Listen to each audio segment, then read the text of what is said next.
오늘 성경 말씀의 본문 엘리야, 구약에 나타난 모든 예언자 중에서 가장 위대한 예언자로 이스라엘 민족들에게 존경받고 있습니다.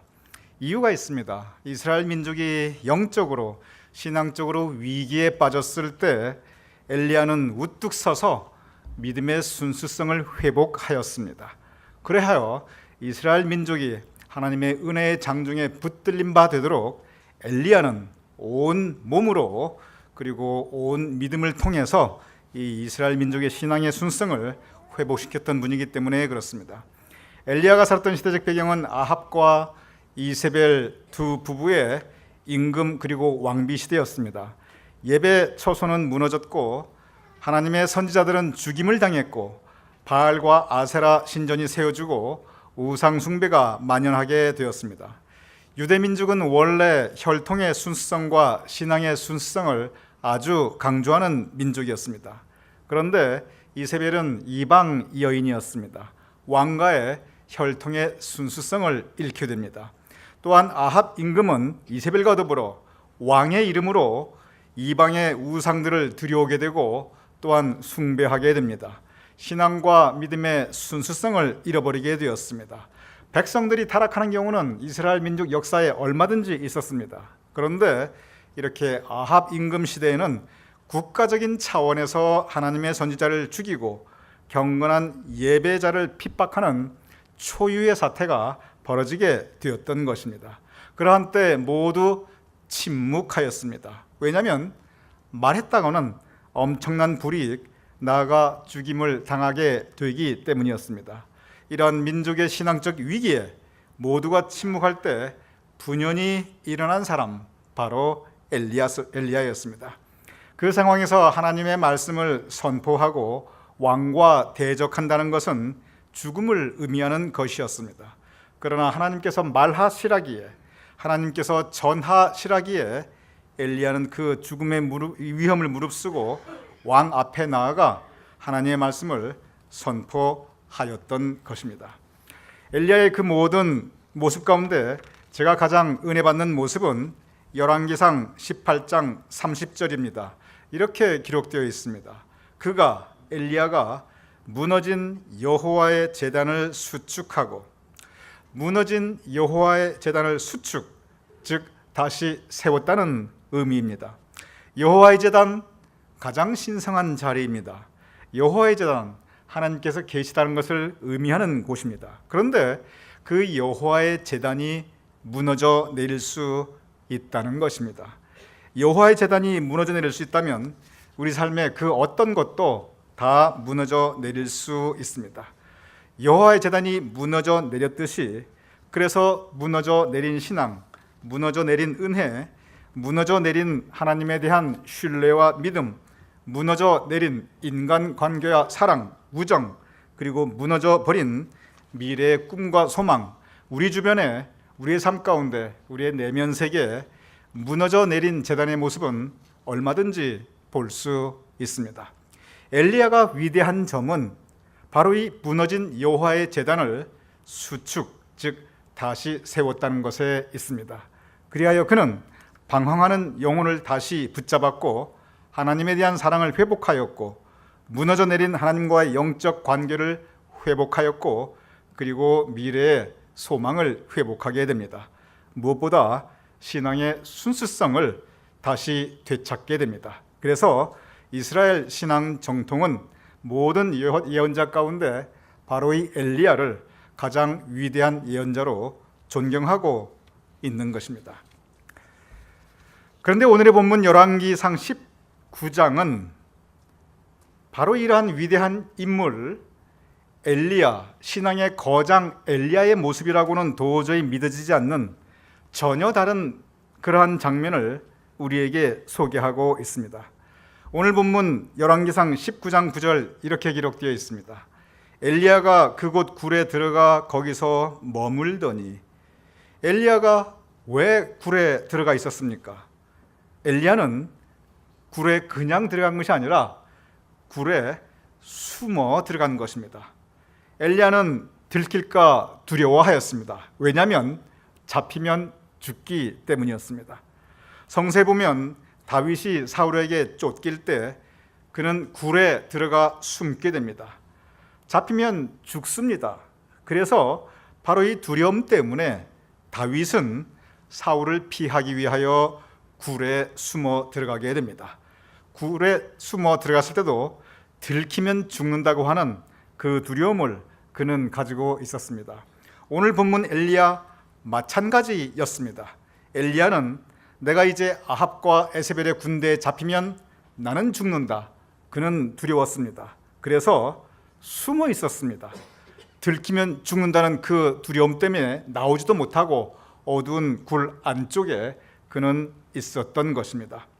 오늘 이 본문의 엘리야는 무너진 여호와의 제단을 수축하였던 그 엘리야, 백성들 앞에 부르짖으며 왕 앞에서 하나님의 말씀을 선포하였던 엘리야의 모습과는 전혀 다른 모습입니다. 오늘 이 본문의 엘리야는 좌절하였고 절망하였고 포기하였으며 그리고 스스로를 무가치하게 여기고 있었습니다. 그는 외로웠고 지난날의 그 모든 삶의 시간들을 돌아보며 회한을 느끼고 있습니다. 오늘 본문 그는 하나님 앞에 이렇게 말하고 있습니다.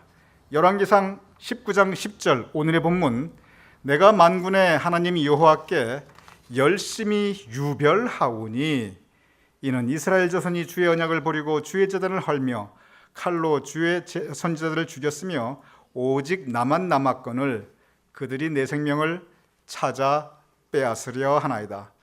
조금 더 제가 설명을 드리겠습니다. 이렇게 엘리야는 하나님께 항변합니다. 내가 만군의 하나님 여호와께 열심히 유별하였습니다. 열심히 유별하였다. 하나님께 열심을 다했다. 여기까지는 참 좋은 말입니다. 그런데 하나님께 열심을 다했습니다. 이건 좋은 말인데, 그런데 엘리야가 스스로 뭐라고 표현하면 내가 유별났습니다. 이렇게 표현하고 있습니다. 여러분, 이 유별이라는 표현은 그다지 좋은 표현만은 아닙니다. 우리가 유별난 사람이다 그럴 때 뭔가 좀 독특한데 조금 부정적인 방향으로, 조금 이상한 방향으로 이 열심이고 좀 특별할 때 유별나다고 합니다.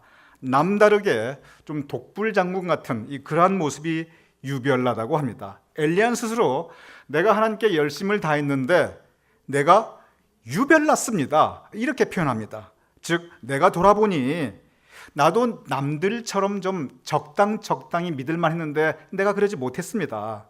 나도 남들처럼 그저 넘어갈 것 넘어가고 대충 그렇게 살았어도 그래도 괜찮았는데 내가 좀 유별났었습니다. 내가 돌아보니 내가 뭐가 잘났다고 그렇게 나섰는지, 내가 왜 그렇게 헌신하고 희생했는지, 내가 왜 그렇게 고생했는지, 내가 지난 시간을 돌아보니 하나님의 했던 걸 내가 가만히 생각해 보니 내가 열심은 가졌지만 그게 유별난 것이었습니다.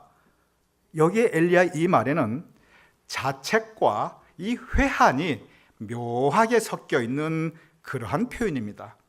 그 다음 말이 뭐냐면 하나님 오직 나만 남았거늘 그들이 내 생명을 찾아 빼앗으려 하나이다. 하나님 보시옵소서, 내가 하나님한테 이렇게 유별나게 일했는데 내 목숨 걸고 지금까지 싸웠는데, 그런데 보세요, 결과가 뭡니까? 나만 남았습니다. 나만 혼자 외롭게 되었습니다. 내 주변에 지금 아무도 없습니다. 알아주지도 않고 거기까지는 괜찮는데 나 지금 욕먹고 있고 나쁜 사람 되었고 손에 막심하고 그들이 내 생명을 찾나이다. 내가 사람들 앞에 지금 죽을 사람 되어 있습니다. 이게 뭡니까? 이러한 표현입니다. 제가 다시 한번 읽어보겠습니다. 이때 엘리야의 마음이 어떠한 마음인지 여러분이 한번 감정이입을 해서 한번 들어보시기 바랍니다. 엘리야의 이 말씀은 무너진 여호와의 전을 수축하고 성전을 다시 세우고 그리고 온 이스라엘 백성들 앞에서 신앙의 순수성을 외쳤던 그 열심히 일했던 그 바로 이후에 이렇게 말하고 있습니다. 내가 만군의 하나님 여호와께 열심히 유별하오니 이제 오직 나만 남았거늘 그들이 내 생명을 찾아 빼앗으려 하나이다. 사도 바울이 그의 바울서신에서 계속적으로 반복해서 가르친 것이 있습니다. 우리가 하나님의 일을 하자. 그런데 이 하나님의 일을 사도 바울은 선한 일로 표현하였어요. 그래서 성경에 보면은 우리가 선한 일을 하자, 선한 일을 하자, 어떻든 선한 일을 하자, 우리가 선한 일을 하되 끝까지 하자, 선한 일을 하는 것이 하나님 뜻이다 계속 강조하고 있습니다. 그런데 동시에 사도 바울이 뭐라고 가르쳤냐면 우리가 선한 일을 하되 낙심하지 말자.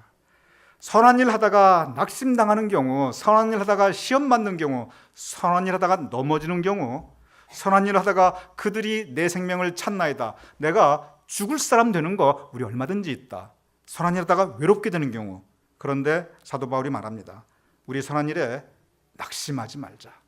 선한 일 하다 보면 넘어질 일이 생기는데 우리 그때 다시 일어나자 강조하고 있습니다. 교회에서 선한 일 하다가 낙심할 일이 의외로 많이 있습니다. 교회에서 하나님의 일에 유별났는데 그런데 그 후에 오늘 이 본문의 엘리야처럼 시험 들고 낙심하는 경우 의외로 많이 있습니다. 교회에서 주님의 일에 최선을 다했는데 오늘 엘리야처럼 보소서 나만 혼자 외롭게 남았나이다, 그 외로움을 느끼는 경우 의외로 많이 있습니다. 오늘 엘리야 바로 그러한 모습입니다. 오늘 엘리야 그는 선한 일에 낙심하였습니다. 오늘 본문의 엘리야 하나님께 유별났던 것에 대해서 오히려 그는 회한을 가지고 있습니다. 성서 열왕기상 18장은 바로 엘리야가 무너진 여호와의 제단을 다시 세우고 믿음을 선포하고 있습니다. 그런데 바로 19장, 바로 그 다음 장은 엘리야가 오히려 자신의 영적 제단이 무너져 내리고 자신의 믿음이 무너져 내리고 자신의 제단이 무너져 내린 것을 우리는 볼 수 있습니다. 이러한 엘리야의 모습, 어쩌면 선한 일을 하는 하나님의 백성에게 쉽게 찾아올 수 있는 그러한 현상입니다. 그러한 그에게 하나님께서 찾아오셨습니다. 그러한 그에게 하나님께 찾아오셔서 오늘 본문 19장 11절에 이렇게 말씀하고 계십니다. 여호와께서 이르시되 너는 나가서 여호와의 산 앞에 서라. 그러면서 그 이후에 언뜻 이해가 되지 않는 세 가지 장면이 연출되고 있습니다. 첫 번째는 크고 강한 바람이 산을 가르고 바위를 부숩니다. 그런데 그 바람 가운데 여호와는 계시지 않더라, 하나님께서 계시지 않았다고 오늘 성서 본문은 전하고 있습니다. 오순절 다락방의 그 성령의 바람 같은 그 강한 바람이 오히려 그보다 더 강한 바람이 산을 가르고 바위를 부수었는데 그러나 거기에 하나님께서는 계시지 아니하였습니다. 두 번째는 바람 후에 지진이 있는데 그 지진 가운데서도 하나님께서는 계시지 않았습니다. 성서를 보면 지진 가운데 하나님께서 역사하시고 징벌하시기도 하고 그리고 정의를 세우시기도 하고 하나님께서 나타나시기도 하셨습니다. 그러나 오늘 엘리야 앞에 바람 후에 큰 지진이 있었는데 그 가운데 엘리야는 하나님의 모습을 찾을 수 없었습니다. 세 번째, 커다란 불이 있습니다. 그러나 불 가운데도 여호와께서 계시지 아니하였습니다. 엘리야는 하나님께 기도할 때 하늘에서 불이 내려와서 제단을, 이 제물을 태웠던 역사를 우리에게 18장에 보여주고 있습니다. 그러나 큰 불 가운데서도 여호와는 계시지 않았습니다. 이렇게 크고 강한 바람이 지나가고 큰 지진이 지나가고 큰 불이 지나가고 있습니다. 엄청난 장면들입니다. 특별한 모습입니다. 평생에 한 번, 두 번 볼까 말까 하고 대부분의 분들은 절대 볼 수도 없는 그러한 장면입니다. 초자연적인 경험이었습니다. 그러나 그 가운데 하나님께서 계시지 않았습니다. 모두 다 지나갔습니다. 크고 강한 바람도 지나가고 큰 지진도 지나가고 그리고 큰 불도 지나가고 다시 다 조용해졌습니다.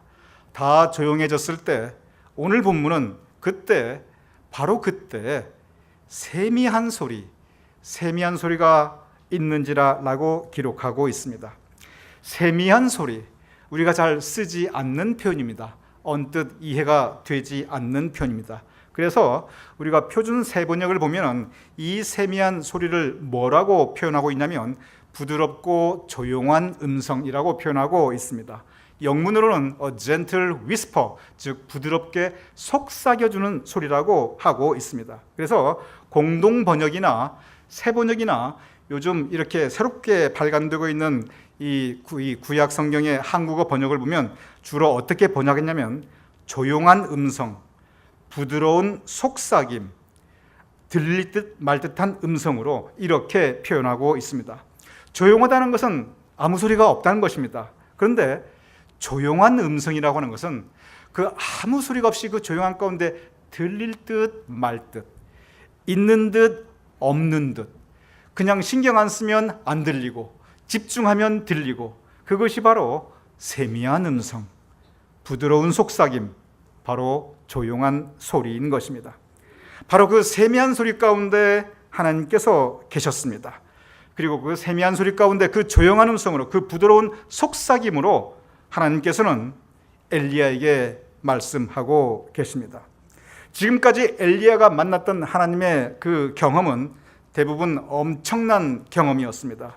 그가 그릿 시냇가에 있을 때 3년간 그는 까마귀가 날라다 주는 음식을 먹고 살았습니다. 얼마나 대단한 경험입니까? 그는 죽었던 과부의 아들을, 죽었던 사람을 다시 되살려내었습니다. 기적 중에 기적입니다.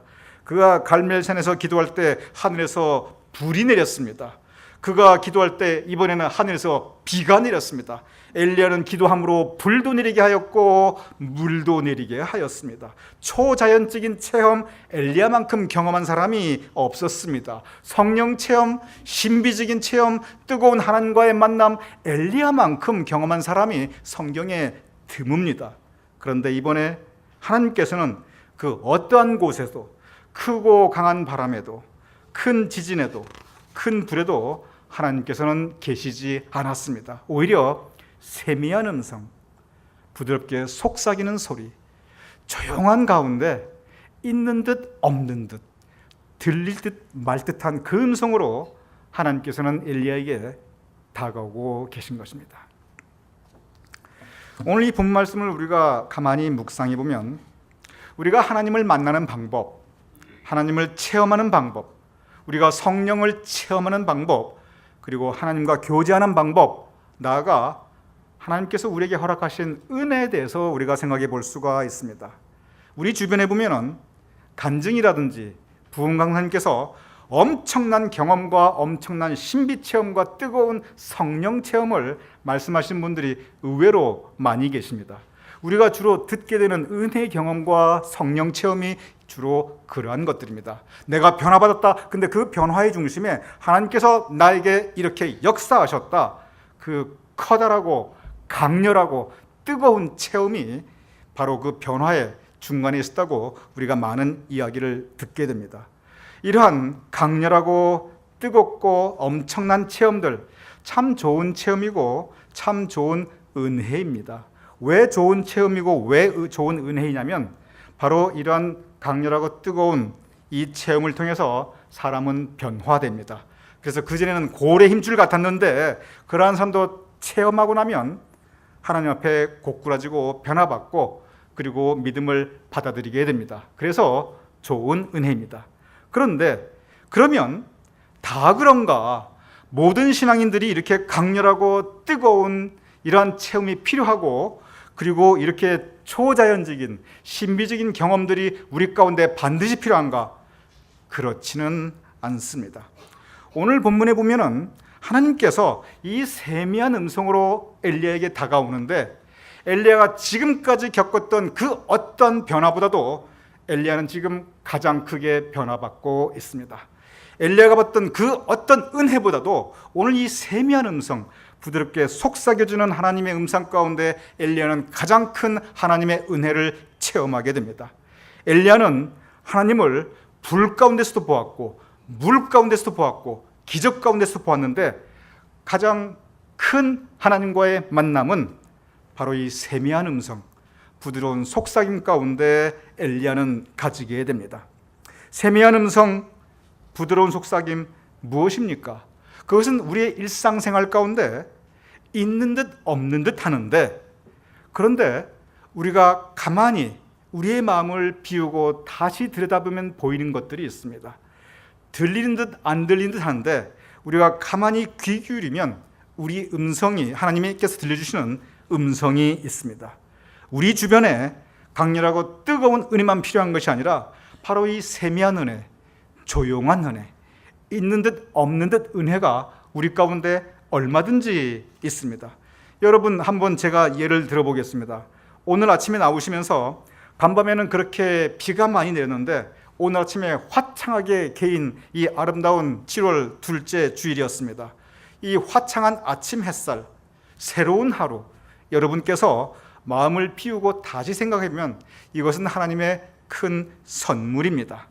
이 새로운 하루가 우리에게 주어져 있고, 가족들이 내 곁에 있고, 내가 나가 예배드릴 교회가 있고, 교회 가면 성도들이 있고, 그리고 예배 후에 친교가 있고, 우리가 다시 한번 마음을 열고 보면 이것은 우리의 심령을 잔잔히 적셔주시는 하나님의 이슬비 같은 은혜입니다.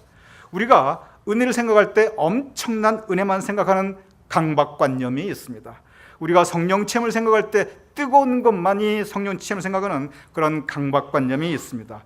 그런데 이런 엄청난 체험, 뜨거운 은혜 누구나 다 받는 것은 아닙니다. 물론 좋지요. 그러나 그것에 의지하며 산다고 하면 대부분의 신앙인들은 그 마음속에 공허함과 허전함과 나는 뭔가 신앙인이 아닌 것 같고, 나는 뭔가 세컨드 클래스 같고, 나는 뭔가 거듭나지 않은 것 같은 그러한 강박관념에 빠지기가 쉽습니다. 물론 있으면 좋습니다. 그러나 없어도 신앙생활에 전혀 무방합니다.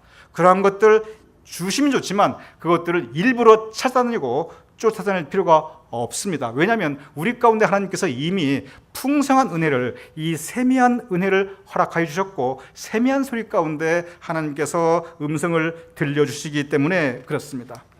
세미한 소리, 세미한 은혜, 그것은 우리의 마음을 열고 우리의 귀를 기울이면 하나님께서 이 시간에도 풍성하게 허락하여 주셨습니다. 오늘 두 번째 본문 요한계시록 3장 20절은 이렇게 기록되어 있습니다. 볼지어다 내가 문 밖에 서서 두드리노니 누구든지 내 음성을 듣고 문을 열면, 누구든지 내 음성을 듣고 문을 열면 내가 그에게로 들어가 그와 더불어 먹고 나는 그와 더불어 먹으리라. 여러분께서 예수님이 있었다고 한번 생각을 해보시기 바랍니다. 예수님께서 누군가의 마음 문을 두드리고 있습니다. 오늘 본문에 볼지어다 내가 문 밖에 서서 두드리노니 누구든지 내 음성을 듣고, 이때 예수님께서 들려주시는 음성이 어떤 것일까요? 예수님께서 우리의 마음을 막 쿵쾅쾅쾅 두드리면서 해마로 막 두들기면서 그냥 공성전략하듯이 막 들이치면서 그렇게 하실까요? 그렇지는 않을 겁니다. 예수님께서 똑똑똑 세미한 음성으로, 문제는 뭐냐면 나의 내면 세계가 방 안에 있는 내 모습이 너무 시끄러우면 그 소리가 들리지 않는다는 것입니다. 우리 마음을 열고 한번 들어보시기 바랍니다. 여러 가지 소리들이 있습니다. 하나님이 기뻐하시는 소리도 있고 하나님께서 기뻐하시지 않는 소리도 있습니다. 성령께서 우리 마음속에서 주장해 주시는 속삭임도 있고 악령이 우리에게 유혹하는 속삭임도 있습니다. 우리 마음 복잡다단한 소리들로 가득 차 있습니다. 그런데 우리 그 안에 우리 마음이 너무 소음이 지나치면 문 밖에서 우리에게 들려주시는 세미한 음성, 우리는 들을 수가 없습니다.